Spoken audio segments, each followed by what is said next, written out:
Well, ladies and gentlemen, another week has passed. We will take a look at the massive swath of polls and data that we can update today. We've got betting stuff that's come out that suggests Biden is a slight favorite. It really doesn't make much sense. I'll explain here in a second. Friday, the recent polls from Fox News, and I know people automatically assume Fox News is going to be bias and pro-Republican. Will know, if you look at their polling history in 2020 and 2016, they've actually overvalued the Democrats like most pollsters. I'm not saying that's what's going to happen in 2024, but based off of history, it's not like Fox is this crazy pro-right-wing pollster. You can see Georgia, Trump enjoying a 6-point lead. Michigan, it's interesting. You look at Michigan, Pennsylvania, and Wisconsin, and I'll say right now, these three states, they're all going to be ridiculously close. They all might be decided within a point, but Michigan is the one seemingly tilting a little bit more towards Trump. Pennsylvania's a pure toss-up. Wisconsin's a pure toss-up. And I will say even Michigan is a pure toss-up, even though you could say right now, if the election were tonight, I would say Trump would probably win Michigan by about 1.5, 2 points. I could not predict Pennsylvania or Wisconsin. They're too close. Although based on polling history, I'd probably say Trump would win both of those states as well. Georgia, you can see they include everyone. Trump goes to +7 from +6. Michigan, if you include everyone, Trump goes to +2. Pennsylvania, if you include everyone, Trump goes to +2 as well. Wisconsin, if you include everyone, think about that. Kennedy actually takes votes from Trump in Wisconsin. Biden goes to +2. North Carolina is a state I think Trump will win pretty comfortably. This year, he's up by 6 there in an updated poll. Going back to Thursday, Emerson with Trump up 3 in a general election. So Trump has kind of been lagging a little bit in the general popular vote. Not that it matters all that much, although it is kind of a gauge for how people think right now, especially with the trial going on. Trump +3 there. General election, Trump versus Biden versus Kennedy, West, and Stein. Trump +4. Another general election from Yahoo's tied. Another general election with Trump +1. And then you can see, looks like a Florida poll, Trump +8. He's going to win that state. Another Florida poll involving RFK Jr., Trump +10. And then congressional vote tied, and then the Democrats +3. So the narrative surrounding what's going on politically the past few weeks, and I'm sure for the next month, is going to be the Trump trial. What if he gets convicted? How does that swing things? Guys, I think this day and age, people understand the weaponization that has been going on when it comes to the justice system against Trump. It has nothing to do with people feeling bad for Trump, who's a multi-billionaire. Notice the gaslighting, too. It's just like, do you feel bad for Donald Trump? He's a multi-billionaire. Who cares?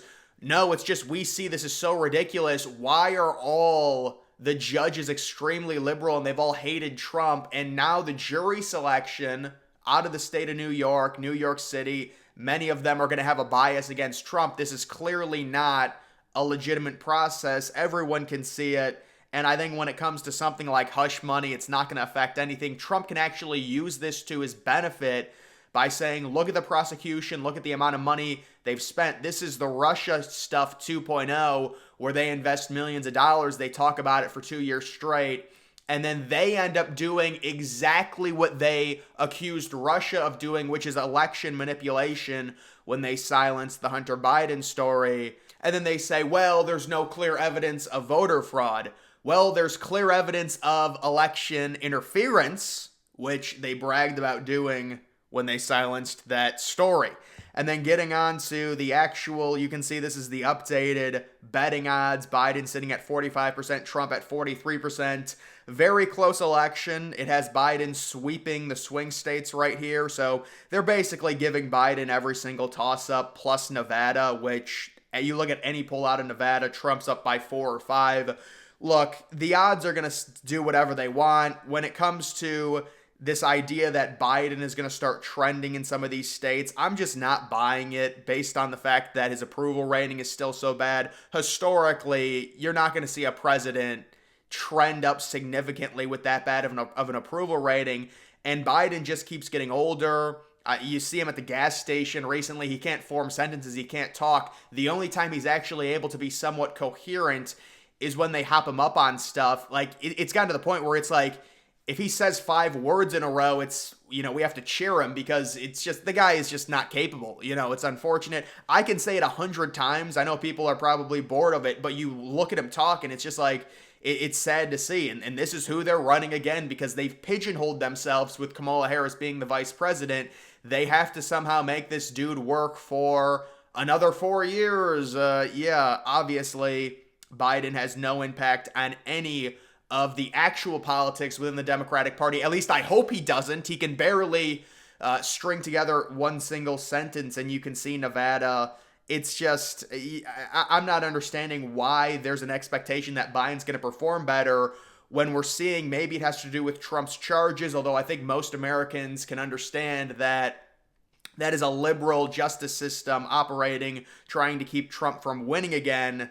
And they realize it. A lot of independent people realize it. Also, Michigan, I guess if you want to go back to 2020. But the thing is, it's not even like Biden won any of these states by a lot in 2020 anyways. Outside of maybe Nevada, he won, by a little bit more. But Michigan was extremely close. Wisconsin was extremely close. Pennsylvania was extremely close. If you want to give Biden Pennsylvania right now, I guess I could see it.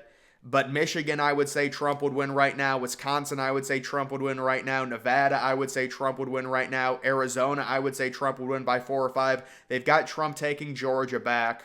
And they also have Trump, obviously, with Florida, Ohio, along with North Carolina. Either way, it's a very close election for sure. But right now, when it comes to where Trump is, he's in a decent spot. You really can't read too much into it. It's mid-April. It is what it is. We'll have to see when it comes to these trials, and I'm sure whatever happens, Trump's going to be, he's just a horrible murderer. He's, the worst person in the history of the human race. And I saw CNN's recent headline. He's facing now, what was the number? 582 million federal charges. Wow.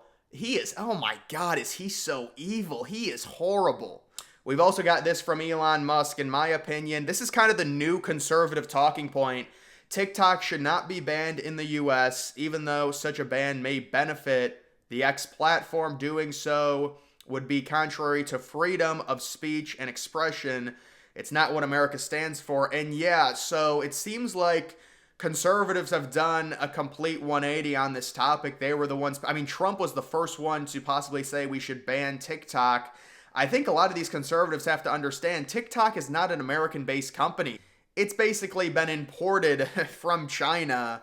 So, look, I understand it's a slippery slope. If you allow the government to ban a social media platform like this, what does that say about the future? It's like they're setting a certain standard to where they are allowed to ban certain things. So I understand why conservatives are starting to kind of step back and say, no, we don't want TikTok banned. But I think they're missing the bigger point. This is not an American company. If it was made in America, obviously you shouldn't be able to ban this. This was made in China. It's been basically, imported here, brought here, and it is a big problem in terms of it, just killing kids' attention spans. Although I guess you could argue all the internet does that. I don't know, with TikTok, the short form content, it is certainly not good. But that's, I guess, still a battle that's raging on, whether or not that'll end up happening. How about this? CNN reports on a man that set himself on fire outside of the courthouse in New York where the Trump trial is taking place. We've got a serious mental illness problem in this country, and I can't even, people are speculating, is it someone protesting the trial? Is it someone that hates Trump? Who really knows? Obviously, that's someone that is not doing well in terms of their mental health if they're going to set themselves on fire, and it was literally filmed, things like that. And then we've also got this Tucker Carlson going on Joe Rogan. I might do a reaction to this. I tried to skim through it.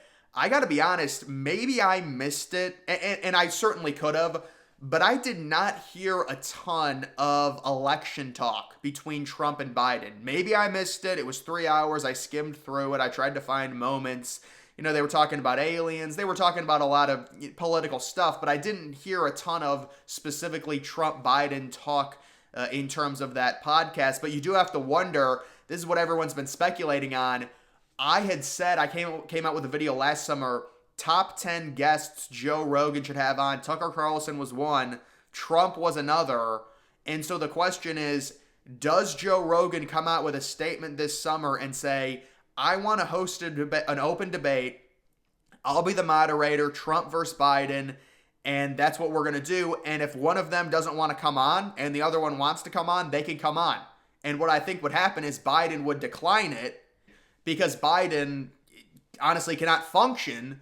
And then Trump would obviously accept it. And you would expect if Trump went on there, it would be very interesting. I think it would help Trump slightly. It's nothing crazy, but it would be interesting to hear Trump talk. And then obviously also we would expect, Alex Jones to come back on very soon, I would say, with it being an election year. Rogan's kind of had him on a hiatus recently. He hasn't been on there in a while. And I would expect Alex Jones to come back on there as well. So possibly both Trump and Alex Jones this summer on Rogan. The question is, does Rogan come out and endorse Trump? Probably not, although who knows? He said he was going to vote for Bernie Sanders. Maybe he will come out and say he's going to vote for Trump. It'll be interesting either way. That's going to do it for this video, guys. Make sure you follow me on X. Link to that's always in the description.